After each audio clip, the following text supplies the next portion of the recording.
My name is Clancy I. I'm an alcoholic. I'm very glad to be here this afternoon. I'd like to just say a few words to stir it up a little bit. All of you folks sitting in the back, standing in the back, you'll be glad to know that there are a couple tables down here that are reserved for people who didn't show up. I'm not judging, I'm just telling you. So I know you don't mind standing as long as you know that.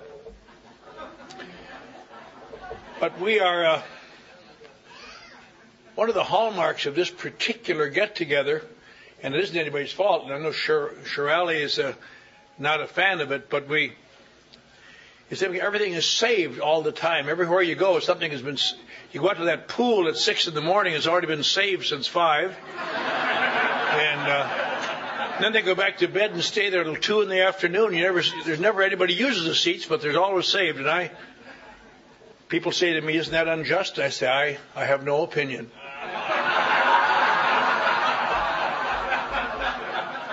I've given up fighting all things and all people. But we are here today. This is not really a regular meeting. We've had some excellent speakers, and we have more excellent speakers coming.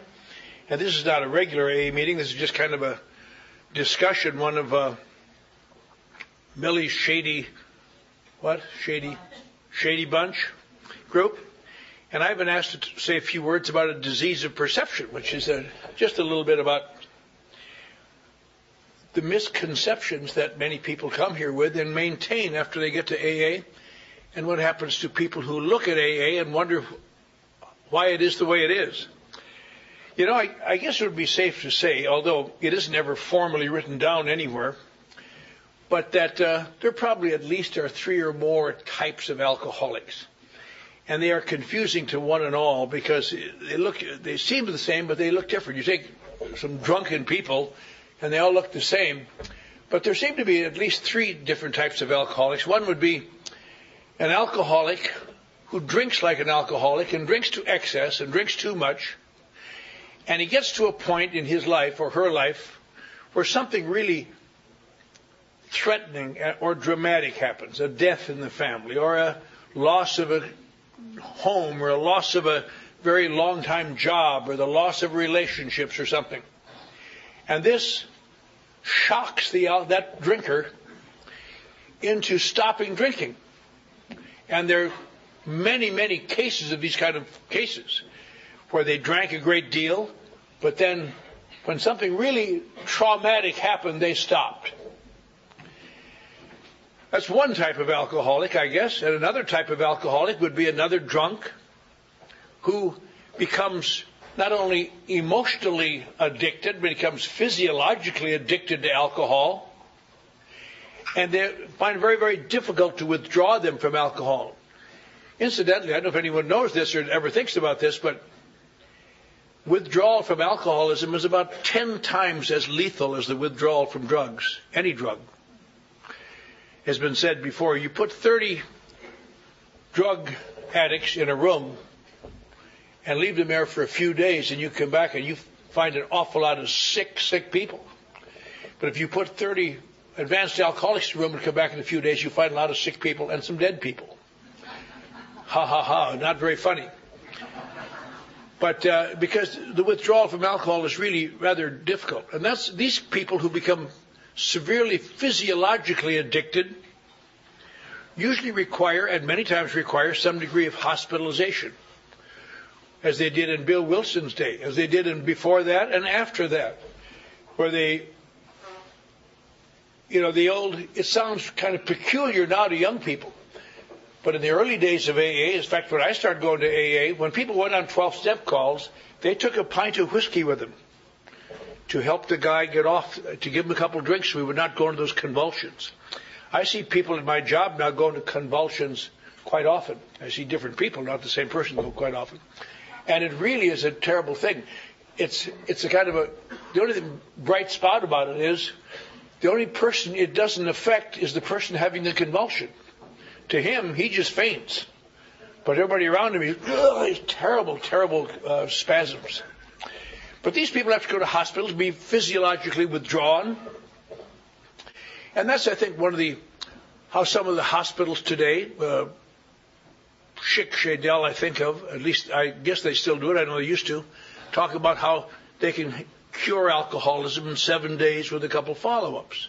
And they literally do that. You go into the hospital and they give you excellent treatment, and you get off and you are now aware of the terribleness of what you've been in, and you have some follow-ups and you're off. That's a different type of alcoholic. They are withdrawn and they are made aware of the intensity of their problem. And then there's the other type of alcoholic, which you're going to be just whispering all day long here. Then there's the other type of alcoholic, and it seems to be include people like me, I presume like most of you if we're here. And they are the people who drink also just like everybody else. Some become physically addicted, some don't. But they're eventually sobered up, taken off alcohol, made aware of the intensity of their problem, become involved in the deep difficulty they are located in, and despite all this, sooner or later, must always eventually drink again. Much to the surprise of everybody around them, much to the surprise of people who love them, people who depend on them, and more importantly, much to the surprise of the patient himself or herself. And that has always been the great puzzle. And I guess for most people around, people like you and me, they look at these other types of alcoholics and say, look, my Uncle Fred, he once upon a time drank as bad as you did, but when it got bad, he quit. Can't you quit? And people like me have quit, only to drink again. And you hear someone say, if you just go through this hospital program, go to this withdrawal, as I did in another place, another city. I went through the withdrawal in a hospital, and I came out of there determined I was going to be all right for my children's sake and for nothing else. And much to my surprise, and everyone else's surprise, I drank again. And it just gets to be baffling. That ridiculous analogy they use in the big book about this jaywalker, it's really that ridiculous to people around us. I mean, why would you do that? And there's no answer. The only effective answer when you really get cornered is, let me alone. Leave me alone. Leave me alone. You don't understand. So for thousands of years, there have been people getting off alcohol because of trauma. Some have gotten off because of physical help. And then there's been this vast preponderance of people like you and me who don't get off, who get off and get on and get off and get on. And in the last 5,000 or 6,000 years, as long as there's been regular usage of alcohol, there's always been people like us, and it's always been a bafflement to everyone. At one time, they used to put them to death because they thought they were possessed with the devil, and they're flogged and flayed and sent away. I was down in Australia earlier this week, and they were talking about this whole penal colony that started out in Botany Bay. Most of them were long-term alcoholics from England, creating crimes, and with the addition of their terrible drinking, and send them over there. Don't let them ever come back to England, because there's no cure for these people. And so you think, well, now AA has been formed, and now there's a way out because we understand this. I don't think Bill Wilson, I think, intuitively understood it. He didn't really have as much knowledge as anybody in this room has because there just wasn't that much knowledge available. But throughout the book, he seems to mention that phrase that, as he's kind of groped to define it, alcoholics of our type.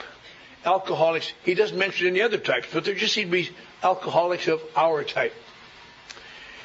And it's kind of funny because even in the 63 years of Alcoholics Anonymous existence, and the only successful therapy for alcoholics on a long-term basis, there was a short one, of course, in the 1840s, the Washingtonians, but they stopped helping alcoholics. They started helping narcotics addicts and stamping out the use of alcohol and got in politics, and they all died drunk. But this is the only long-term effectual program for alcoholics, and yet people cannot accept it today and haven't been able to accept it for years and years. I look back at just the years I've been around Alcoholics Anonymous. In the 1950s, it's kind of amusing, some of the efforts people make to try to avoid the type of abstinence we offer with involved action. In the 1950s, it was the first time, I think, that there really was any feeling, or the late 1940s, that there was something about drinking, these drinking problems, that had some medical background. And most of us are familiar that in the early 1950s, it was a great surprise to the medical community when they decided to give AA the Lasker Award for the greatest advance in public health. And that was 1951, I guess. And then in the early 1950s, too, they thought, once and for all, let's find out what alcoholism is, help these people, and get rid of it. And they started an immense school of alcoholic studies at Yale University. And they really went all out to once and for all extinguish it. It's like you'd try to understand pneumonia or AIDS or something. Let's get some understanding. And they studied all kinds of drunks from all over, and they had people, non-alcoholics in there. They had all people of all sorts, social backgrounds and economic backgrounds and all sorts of patterns. They'd give them tests. They'd give a known alcoholic a couple drinks, and then a known non-alcoholic a couple drinks, and see if they could determine any difference in their reaction. I've always thought that'd be a great test to be in, wouldn't it? Here's your drink. Have another one. Thanks, don't mind if I do. That's all for today. Bullshit it is.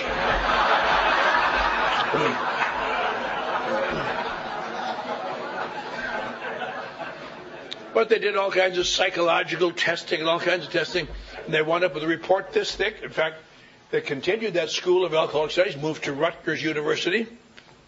Later, I guess, in one form or another, still existence. They have a school of alcoholic studies at the University of Utah. But they really had a long report, and I did not read the report all the way through. I glanced at the summation of it, and someone else gave me an even more concise summation. But as far as I could determine, they really found nothing that all these alcoholics had in common, the known alcoholics. They found two things that they seemed to have in common, and they couldn't understand any reason for that. One thing is that the known alcoholics seemed to have a different psychological profile on their testing after they drank. And that shouldn't be. You should have just same psychological profile, maybe a little bit different, but not a changed person. And secondly, they all ranked in the top 5 percentile of perfectionism, which I don't understand because I've never been a perfectionist. I just want things to be right or screw it, That's all out. But anyway, I had this, and they studied. I got sober, and then some scientists at the University of Saskatchewan in Utah, they're always working hard to help folks. And in the mid to late 1950s, they isolated a chemical which they identified as would be a tremendous help to alcoholics. It would bring about an ability to break through this core of lack of self-understanding or something. And they brought it forth, and they experimented with it. In fact, they sent some of their new chemical to UCLA. In the end of 1958, early 1959, I think it was December, January, they came down from UCLA to the AA club, behind whose building I was sleeping in an abandoned car, waiting to make my move to Palm Springs. And they wanted 10 volunteers to come out to UCLA and take the new test this new chemical. And I volunteered like a rocket, Thought maybe I'd get a square meal and a change of clothes. And they looked at me. I didn't have any front teeth, and I had some old clothes I'd been living in for weeks. And I thought they felt I wouldn't give their chemical a fair shake. So they took 10 other people out to UCLA, and I just missed the great January 1959 test of the new chemical LSD. True story. And I thought, if I would have taken that test, I could have been something. As you might imagine, I only know 2 of them never got back. I don't even know who that ever got back of those 10. And also at that same time, there's something. A guy asked me about this. I was at some place called Alice Springs, which is 1,000 miles from any other town in Australia. It's out in the middle of nowhere. I mean, just nowhere. You figure people say, "What's the big book?" And some guy came up to me and said, "What's this about Bill Wilson taking LSD?" He said it with he didn't say it as nicely as I said it. He said he cursed. But that's interesting. A lot of people always, Bill Wilson took LSD. I'll tell you how that happened. Because the scientists also convinced him it might be of help to alcoholics. And he decided to try it because there's nobody ahead of him. And he took it under laboratory conditions. He put him in a laboratory, and he took this LSD to see if there was something to help alcoholics. And he immediately realized there wasn't. And that was the end of it. He was not taking drugs to get away. He was trying to help you and me, and as he often did, try to find things that would be of help to the alcoholics behind him. Well, that was the end of the LSD surge for a couple of years till it hit the street. Then I finally, in my time, I got a job finally. And when I was about 2 years sober, I got a little job as a writer in a medical corporation. And I still didn't have any front teeth, but I learned to carry my lip like this. Nobody thought I didn't have front teeth. They thought I'd been burned in a fire. And but I went to work every day, and I had a harsh sponsor who insisted I go to work and so on. But while I was working in this medical corporation, I happened to be there when, to the best of my knowledge, the first advertising for the treatment of alcoholism ever took place in a medical magazine. In the Journal of the American Medical Association, there was physicians, at last you can treat your problem drinkers and alcoholics. And I read that and thought, God, if I only would have hung on another couple of years, I wouldn't have to go to all these meetings. And there was this new drug. It just had a smack of freedom. It was called Librium. And oh, man. I thought, boy, wonderful. I wish I'd have got that. And of course, a few months later, the first Librium survivors came back to the meetings.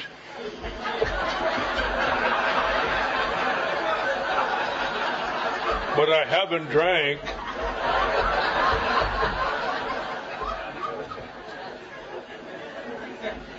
Then from then on, there were just a series of little tests. Later, I got a little job. In the mid-'60s, I was working. I moved to KHJ, where I was, another guy and I created this thing called Boss Radio, became the #1 hard rock station in the world. Then I moved to television, and I was slicked by now, and I had front teeth. There's something, in case you're new here. If you're new, I don't know what the hell you're doing here anyway, but if you are, once you become spiritually perfect, your teeth grow back.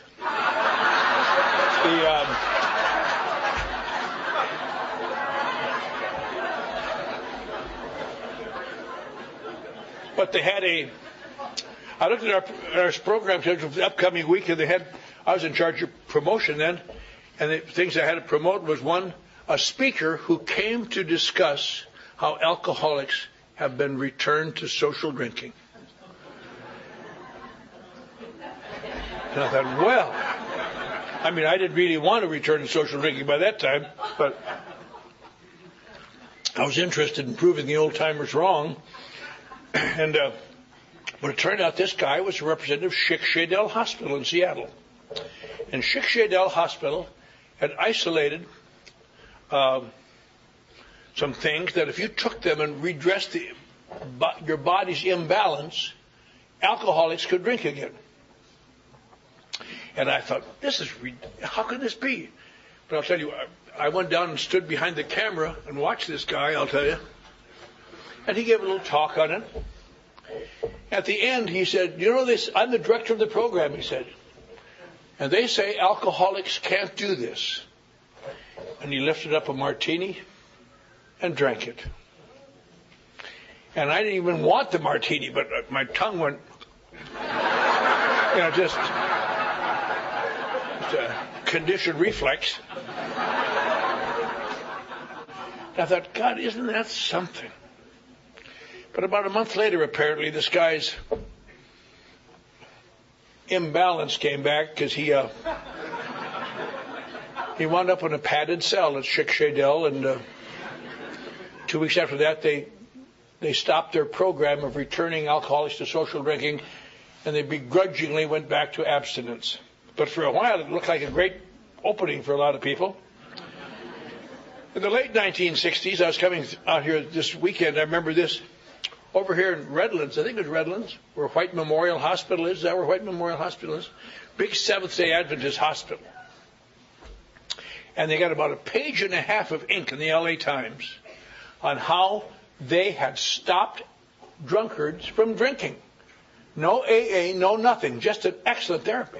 And I read that with awe, and what they had done. They're death on drinking, but they had taken one of their wards and turned it into a bar, a regular bar with a bartender in the back bar.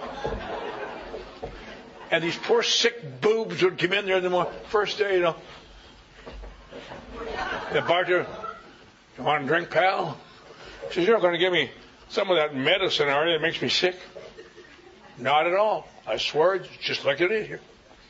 "Oh, okay. Give me a little bourbon, huh?" They give him a little shot in a glass, put a cord on it, I guess, so that they wouldn't take the glass away with them. Yeah, one more won't hurt, I don't get. You guys know how to, you Seventh-day Adventists know how to treat alcoholics, I'll tell you that. And every day the guys could come by for a few drinks. God, what a wonderful, And one day they'd come in and have a little drink. As they took a drink, they'd shoot an electric shock through that cord.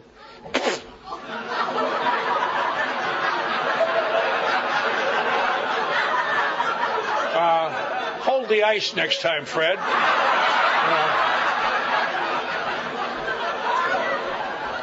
And then they'd give them a drink without it. That's more like it. Boy, I'll tell you, for a minute the poor goofs after that, they're just like fawns in a forest fire. They just didn't.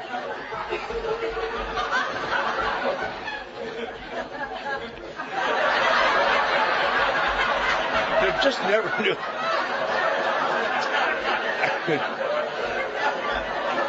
Finally, they'd come in and say, "You want a little drink?" "No, I don't believe I do." And if they did that for 5 days, if they did that for a week, they were cured. And they released them. And they had nothing but cures. It was wonderful. And the Times wrote this long article. It wasn't a year later that somebody did a follow-up on them, and they were all drunk. Most of them had got beyond the first bar that didn't have a cord on their glass. It was just terrible.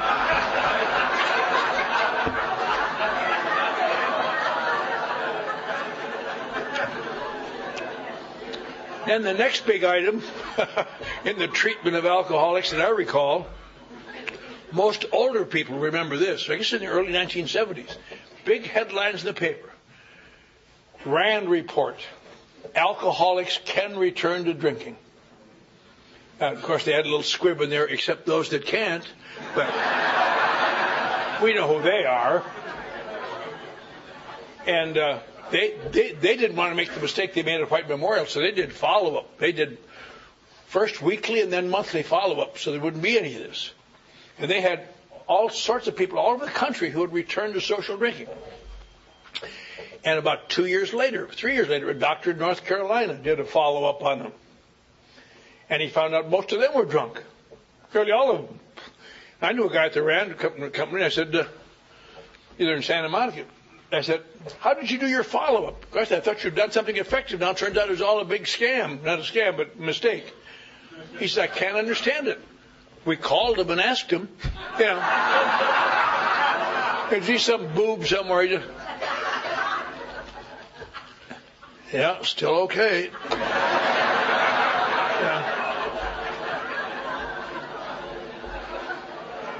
Then there was one of the things I enjoyed reading about in the another thing I forgot completely, the big cure for alcohol usage. Antabuse in the early 1950s, a drug that you can give to drinkers and they won't drink because it makes them sick. And now that's a perfect answer to the drug. Take this and you won't get sick. Wives were known to put it in people's food surreptitiously just to teach the dirty bastards a lesson. Eat your food, Fred.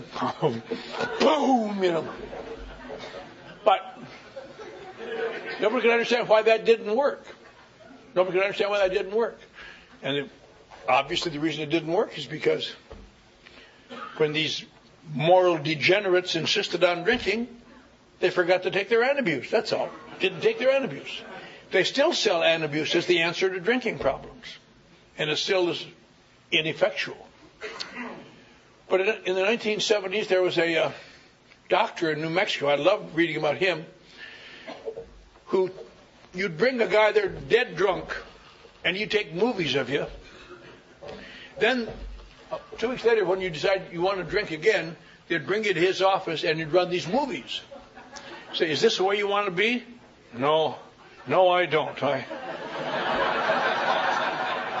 Then, unfortunately, after that, some of the guys didn't have time to go to the movies on the way to a bar, I've seen that movie, never mind.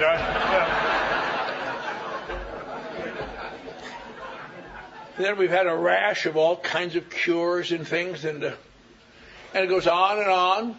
There's a movement now where you can return to social drinking, the same old tedious arguments, just little ways to do it.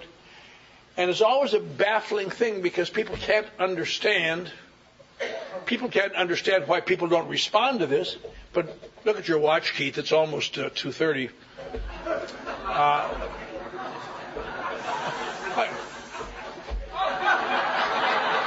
Almost time for the important thing, to play out in the pool.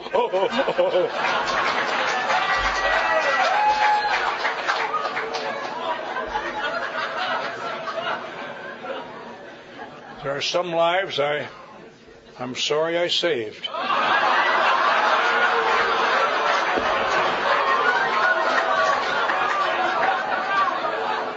Not yours, I mean some over there, Keith. But again and again, and even today, the problems continue. I see them again and again. And people can't understand why they don't respond. And people still come to Alcoholics Anonymous when all else has failed. And they can't make it here. And it's the same story all over the world. Of people like you and me, who once upon a time Dr. Jung said that the only way for people like you and me to live without drinking, as he told Roland, there seemed to be, you had two ways. You could either keep yourself confined voluntarily or involuntarily as long as you live, or else you must almost certainly intermittently drink to excess until you die or go mad.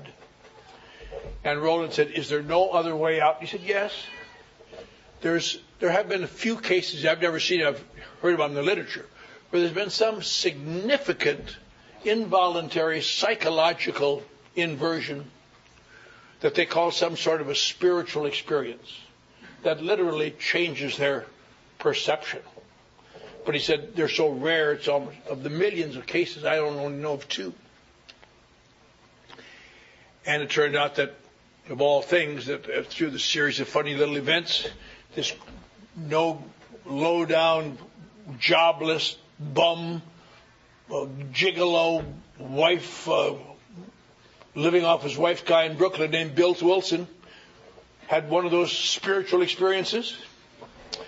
And eventually, after they had evolved some way to stay sober by helping others, and they wrote this book, Alcoholics Anonymous. Incidentally, it's kind of an interesting thing. The first printing, if you ever see a big red book, you'll see something that's not in any book after that. It said, step 12 reads, having had a spiritual experience as the result of these steps, we tried to carry this message to alcoholics and to practice these principles in all our affairs. And, of course, the members then came up to Bill and said, how can that be, Bill? We haven't had any spiritual experience. You're the only one who had a spiritual experience. And you didn't have it as a result of these steps. You had it in Towns Hospital. 4 years before you thought of the steps. How do you explain that? And he couldn't explain it. They thought about that a long time. Fortunately, the book sold so slowly they didn't have to make any quick answers, you know.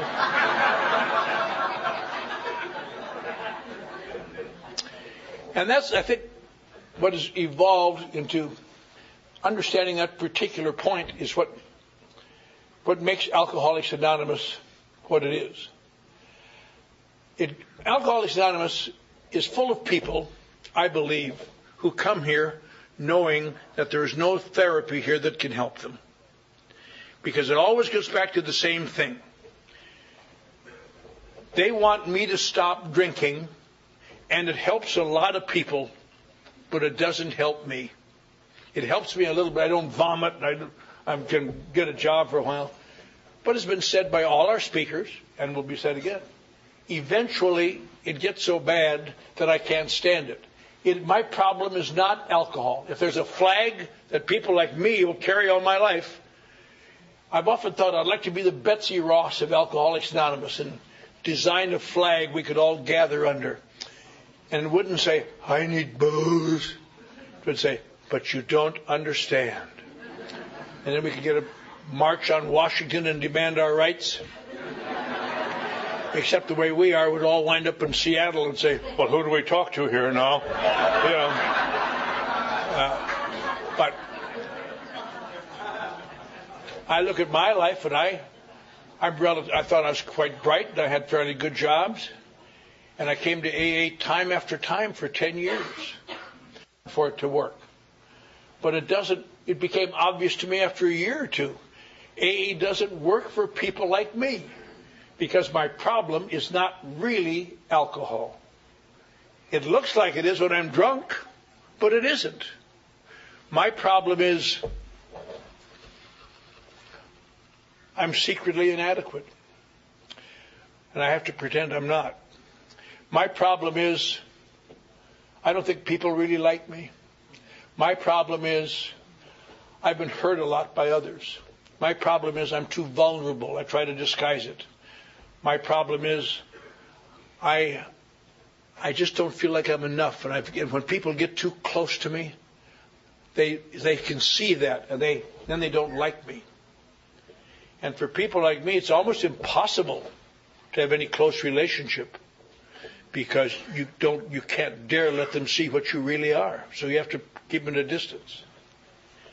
And I discovered when I was a boy, 15 years old, on a ship in the South Pacific, and thereafter, that if you don't vomit up the alcohol and you can breathe, this makes things look all different.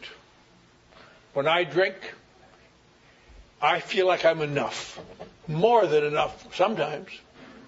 When I drink, I don't feel vulnerable. I feel invulnerable sometimes. I don't feel afraid.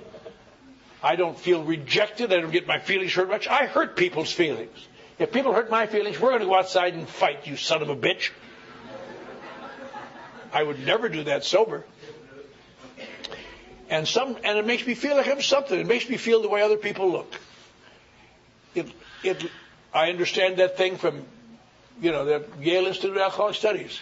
It changes my psychological profile. And it turns out that is I didn't know this for a long time, but that is what makes an alcoholic. People are always wondering, did I really go to jail enough to be an alcoholic? Did I go to the nut house enough to be an alcoholic? We hear all these garish stories and after a while you just wonder what it all means. How can you be an alcoholic? A real alcoholic, I didn't draw a sober breath for 25 years. You think, oh, that's an alcoholic. That guy's got a problem. Or you hear these crazy guys, and then I escaped from San Quentin, raped 4 nuns, and then I went bad after that. Wow. How can I be an alcoholic? My problem isn't like that. I'm not that way. And probably the greatest enemy of sobriety, it seems to me, is that the innate pattern of people like me, and I presume like you, is to measure my alcoholism by what it has done to me. And that's really just a side effect. That is absolutely irrelevant. But sometimes it's enough to make you check where you are. That's the only value of it. It turns out, as we all know, that alcoholics are measured by what alcohol does for you. That's what makes an alcoholic. Unless it does something special for you, it will never do anything to you. Because when it starts doing something to you, you quit. But if it's doing something special for you, you've got to take that came with it, and hopefully it won't be so bad. That little paragraph in chapter 3 that we read, sometimes we read chapter 3, it's so kind of funny. Sometimes people laugh when they read it. Here's what we did. We changed from scotch to brandy. We drank only wine. We only drank at home. We never drank at home. We swore off with or without a solemn oath. We read spiritual literature. We took trips. We didn't take trips. On and on. Isn't that funny? But I'm sure that everyone in this room that's an alcoholic has done these things. Maybe not those specific things, but things like it. And that's why they put at the end of that paragraph, we could increase this list ad infinitum, which means forever. Now, what would that list be covering? It covers people like me, and I presume like you, when alcohol that has enabled me to feel like something on a continuing basis now has become a problem, and sometimes a severe problem. And so I quit drinking, and I realized that was not, now I'm back to the problem. It's like having an abscessed tooth and swear off Novocaine. It's just, and it just makes you crazy. It's just amazing how perceptive that book was when he wrote it, because he didn't know enough to write. Little things like, there seems to be a point at which there's no adequate defense against the first drink.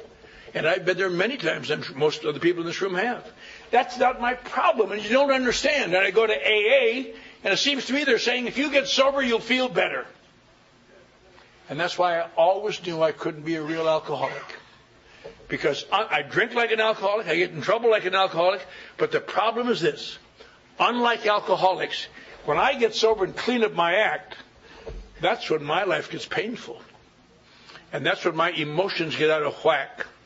And that's when all those feelings come back little by little. And I'm unable to sustain anything in them. One-to-one relationships. I used to look back after I was sober a while and think, why have I never been able to sustain a one-to-one relationship with anybody? And I could look back and it became quite clear, and I've seen it in many other people since then.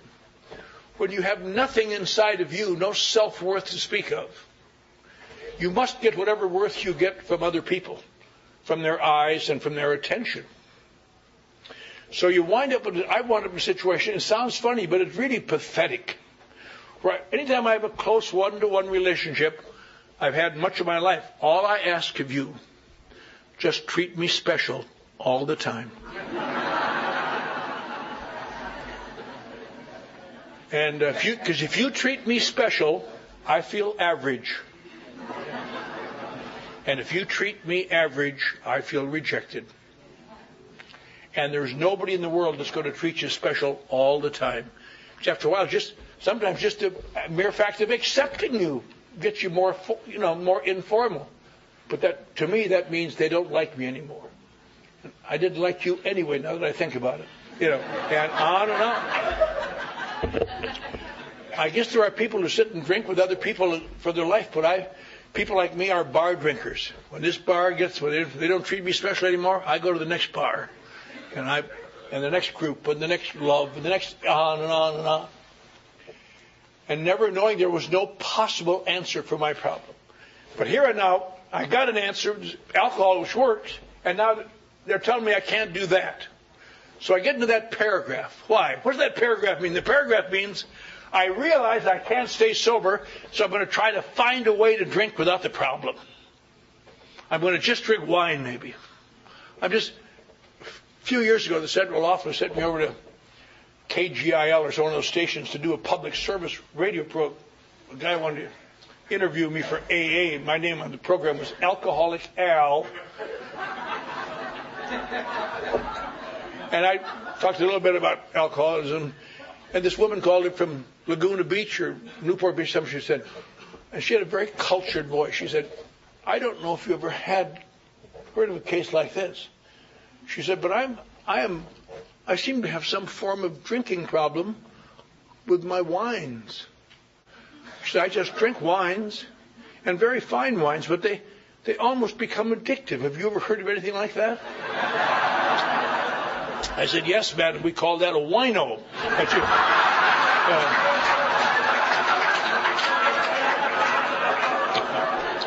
She made a noise like a dial tone, the damnedest thing.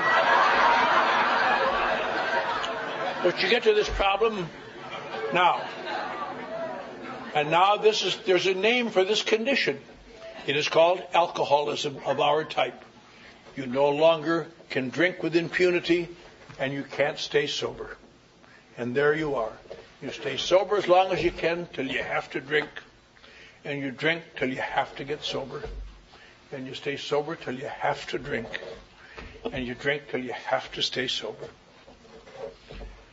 Alcoholism. And today in America, where there's more sobriety than any place in the history of the world, it is estimated by some people that about 95% of alcoholics still die drunk, or as a direct result of drinking. And I'm sure this is an average meeting, a fairly average meeting of alcoholics, maybe upper scale alcoholics. I think it's safe to say that a number of people in this room will die drunk. Not because AA doesn't work, not because they're not an answer. But somewhere along the line, it will seem no longer necessary to apply the answer. And little by little, I will revert to an untenable sobriety. That's one of the great reasons for meetings today. You know, meetings were originally started, the first meetings, as I understand it, so they could take a newcomer somewhere and they could see actual sober alcoholics, because there's no place else in the world you could do that. And little by little, meetings have continued to be that, but it's evolved into something much different, where we go and get spiritual reinforcement. And one of the great things we learn here, if you can stay here a while, that's why it's so good. It really helps you to be desperate when you come here, because you may lower some of your defenses against what you do.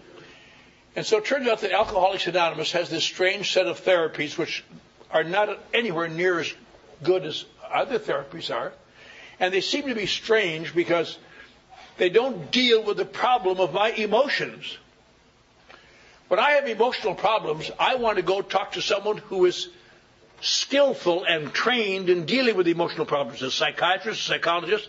I've spent thousands and thousands of dollars in my life on psychotherapy and trying to find an answer to these problems. Now that's where you go and you have emotional problems.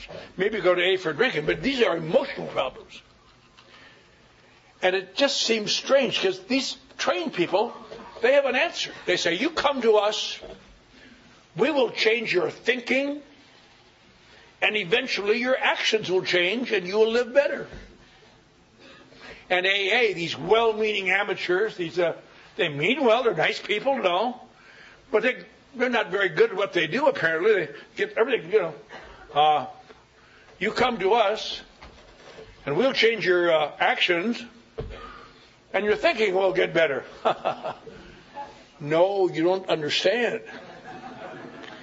And what helps you, if you can stay here a little while, is to one day stumble upon the most amazing fact. These amateurs have 10,000 rooms full of sober alcoholics all over the world, and the doctors do not have one. But it takes a while to understand that. And that's why the desperation helps here, because it can impel you to take actions. A couple of months ago, I was talking up in Toronto. They had a question and answer, question and answer. And you probably would never guess this, but I have a tendency to talk a lot. And they're asking me questions, and my answer, when somebody asks me a question that's difficult, I talk for a few minutes while I think of the answer. You know.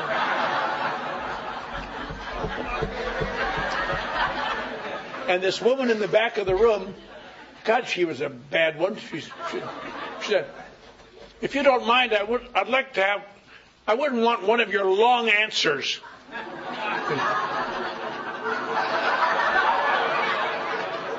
She said, could you put it in short, just a sentence or two? You slipped for 10 years and now you're sober almost 40 years. What was the difference this time?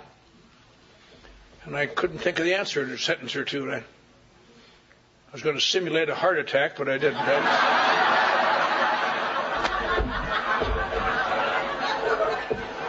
Time's up. Well, that's about sorry, ma'am. But I thought about it in the shower, and I thought about that day, and I was giving a talk, and I thought, It's such a simple thing, but it sounds so odd to complex imitation intellectuals like me when I'm new.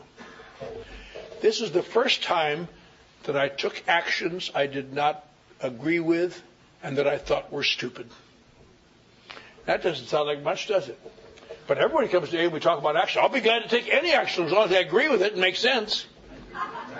And it turns out those are not the actions that change your life. The actions that change your life are the actions that don't, the classic case of the sponsor saying, now, you've got this terrible depression. I want you to take this action. And you don't say anything, but your head just goes off. You don't understand.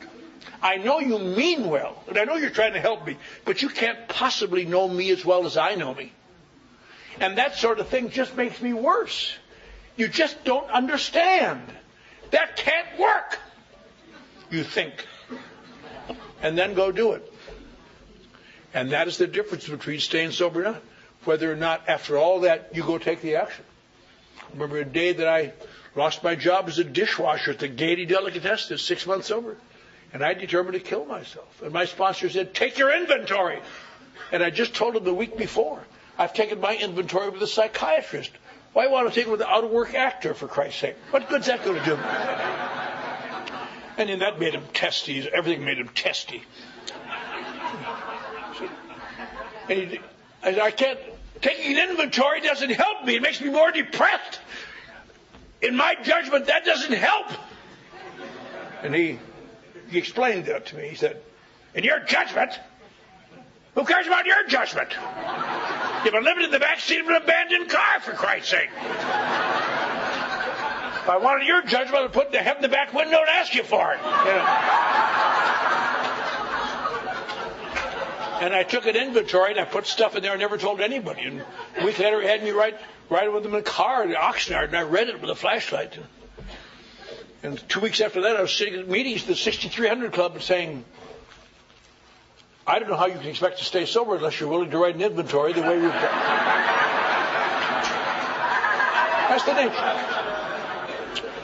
But this AA thing consisting of actions, that's all you have to do is take actions. You don't have to believe in anything much because the actions, turns out, they don't care who takes them. But little by little, they bring about sobriety. Now, what is this sobriety they bring about? How can that be? These dumb little actions. Because it turns out, I think it took a while after they questioned Bill, but I think they've come to a little feeling then, and they have a much more greater feeling now. What is the purpose of the steps in Alcoholics Anonymous? It doesn't, if you have to have a spiritual experience, only Bill had it. How can other people stay sober? I believe it to be correct, I bet my life on it, that Alcoholics Anonymous, the steps of AA, in some way that are still puzzling, but puzzling or not, the steps of AA do something that nothing else has done in the history of the treatment of alcoholism, in the history of the world. They bring about an incremental spiritual experience. Not the way Bill Wilson had his, but the way we get ours. Make amends to that bitch. And what happens, what it brings about is the same, I believe this. I believe the purpose of AA, because some newcomers say, well, why are you still active after 40 years? Why is Harvey Andrews still going to meetings after 40 years? How sober can you get? And it isn't to get you sober. You get sober in the first week. The point is that from then on, I have to do things that will change, that will replace alcohol. And what alcohol does for me, it alters my perception of reality. And now it seems quite clear. That is what Alcoholics Anonymous is designed to do. To alter my perception of reality. And left to myself, I'm rather intense and I have strong emotions.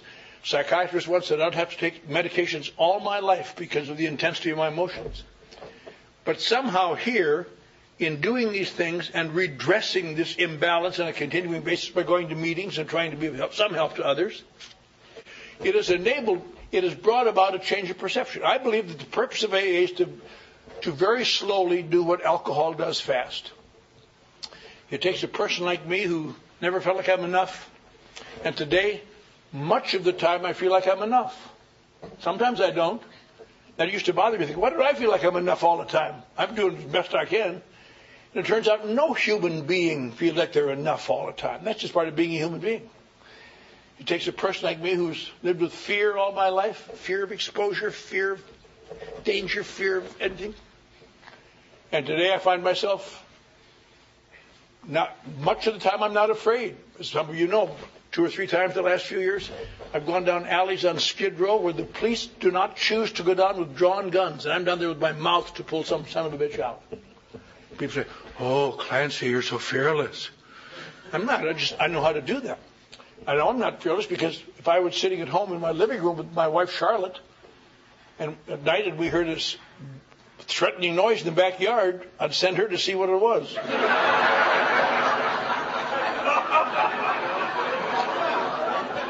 Because it might be a boogeyman. And everybody knows that boogeymen are more afraid of Al-Anons than AAs. That's it. No, even boogeymen can't stand up to that cold smile.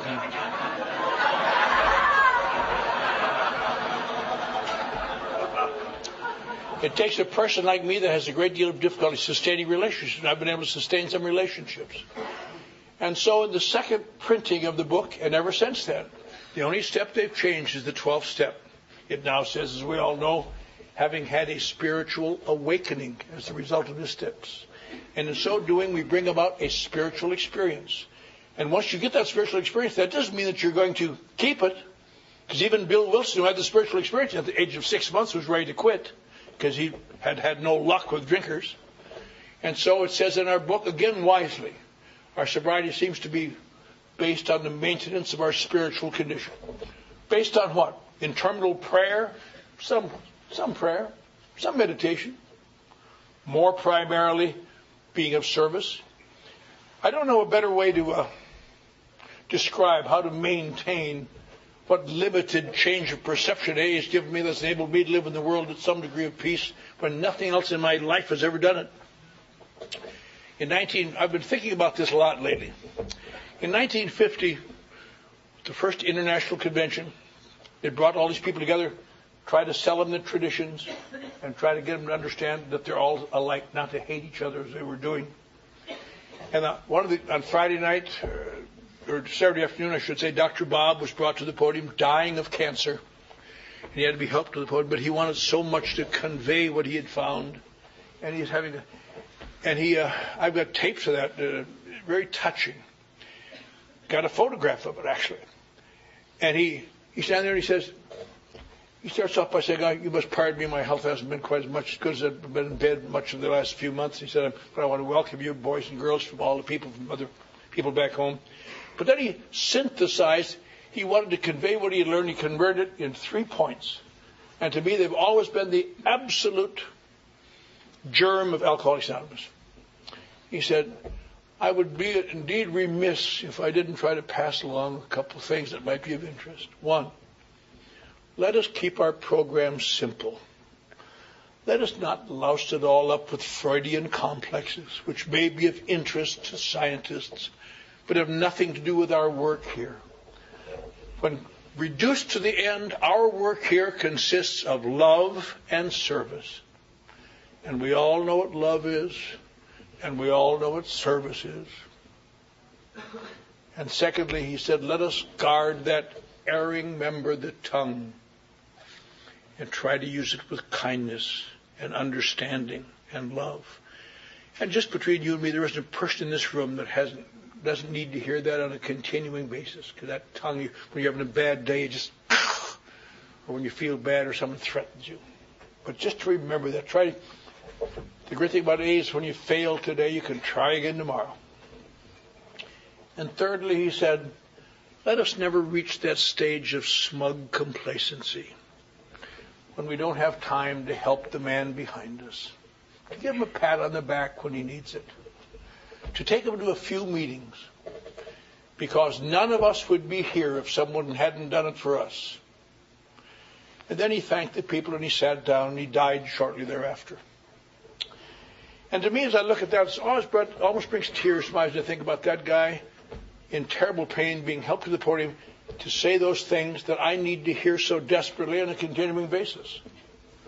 And I don't know anything. And what's the point of them all? To make you wonderful and be better than humans? Not at all. So that you and I can maintain a changed perception of reality, so that we need never drink, we need never try to kill ourselves, we need never run, we need never escape again, but we can live here. As the end of the long form of the 12th tradition says, this to the end that our great blessings may never spoil us, that we shall forever live in thankful contemplation of him who presides over us all. Thank you.